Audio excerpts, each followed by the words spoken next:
Okay, so I wanted to make a video specifically showing you how I curl my hair every day. I've gotten asked by friends to do their hair the same way that I do, or asked what I use to curl my hair. So I thought I would film a video and show you guys how I do it. It's super simple, really quick, nothing super special to it. I originally filmed this as part of a video, the one getting ready with me, but it took too much time, so I went ahead and just made it into a new video. So I hope you guys enjoy it. I'll go ahead and transition to the footage of me showing you how I curl my hair. I use the same wand for every single day. It's the Remington curling wand. It's the pink one that you can get at Target, just in the size that is 1/4 of an inch. And I don't have that much hair, so it honestly takes me like 3 to 5 minutes to curl my hair, but I'll show you how I do it. I start from the front half on one side, and then I'll go to the back, and then I'll flip to the other side, and then go to the back. But it's a pretty casual curling experience, nothing too fancy. I would recommend not washing your hair the day that you curl your hair, because what my hairdresser told me is even if you blow dry your hair and then curl it or flat iron it after, it isn't completely dry. It takes a half day too, so she always tells her clients to never wash their hair right before an event, because it's damaging to your hair even though it may not seem like it. But I get it. There's like, I'm like that, where there's days that I can, and then there's also days that I can't.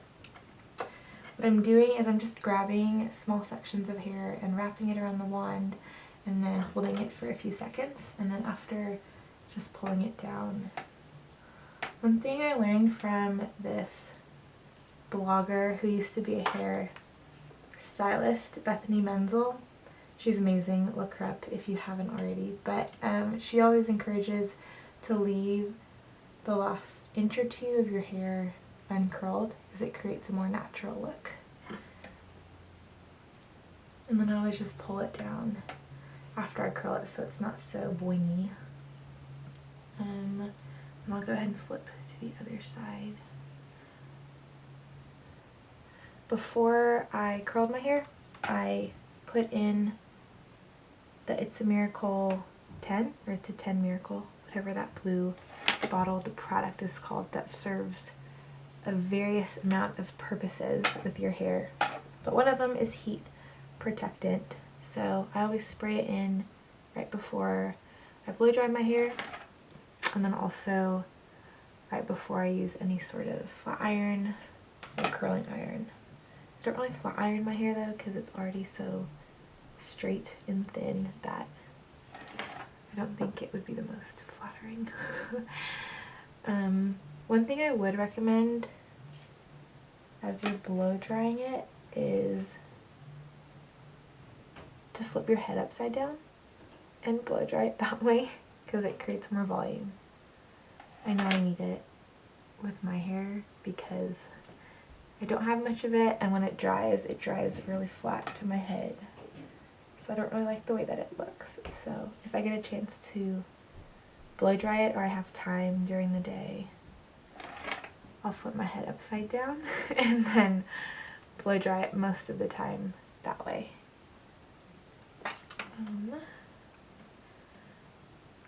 Almost done.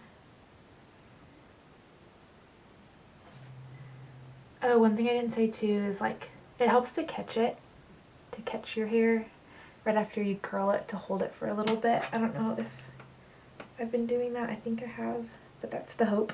And then that holds the curl before pulling it down. And then I'll always just flip it to one side to see. Usually I'm missing, like right here, a couple of strands.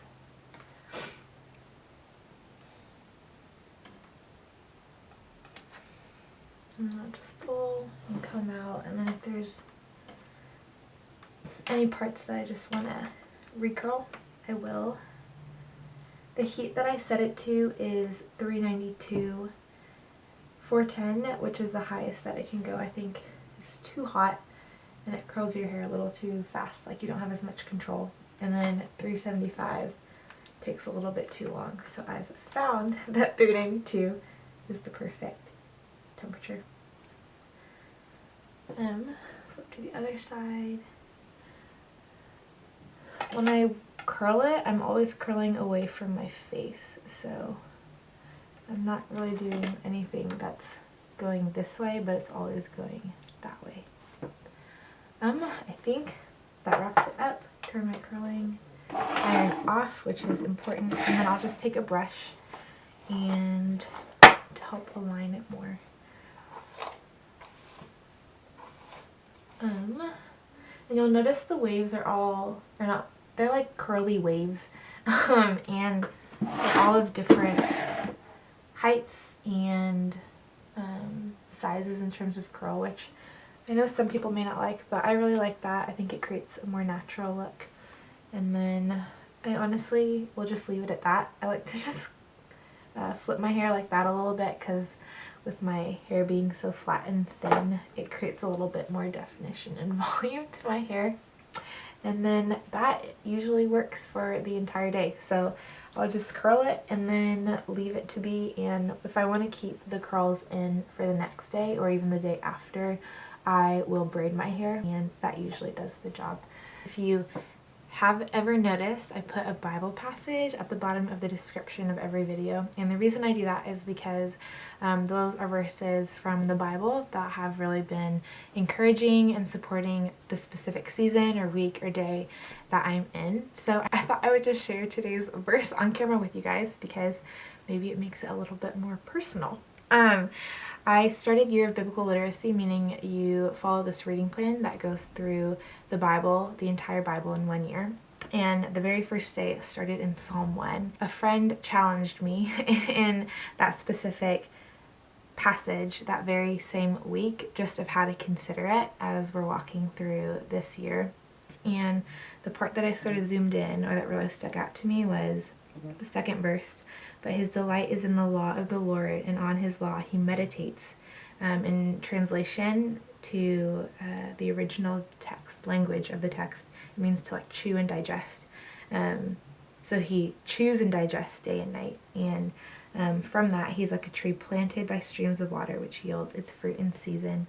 So I think recently I've been learning a lot about what it means to consistently be in God's word, and not just like skimming through it, but to really like invest and protect time every day to be in the word and let God's word and his teachings really sink in to my heart. Because I think when I allow that to happen, I'm able to see, as weeks go by, months go by, just like a transformation in my heart to being more like Christ and learning to follow him in the day-to-day, and to learn to be more like him. So that's my encouragement to you guys, is if you're in a place where you're like frustrated in where you are with God, I don't know, to just keep on going at it, to just keep on protecting and being in his word, praying, and just know that God sees that. And as you keep on walking through every week, every day, that God will continue to reveal himself to you, even when it may be hard, or when it may feel like you're distant or not close to the Lord. Like, he's with you, and he's in your heart. So keep on at it, keep on making time for him, because I know that as I've been doing that more and more, using this Year of Biblical Literacy plan, it's been really sweet to see how it's calmed my heart, quieted my heart throughout my day. So that's my encouragement to you guys. If you don't know where to turn to, Psalm 1, that's the passage that I read from. But I know, super random, curling hair and Bible encouragement, but I hope you guys liked it. That wraps up my video. If you liked these videos that are on my channel, go ahead and subscribe, hit the like button, you can comment, say hey, but I'll hope to see you soon later. That sentence didn't make sense. I hope to see you later in another video. Okay, I'm gonna go now. I'm getting sweaty. Bye.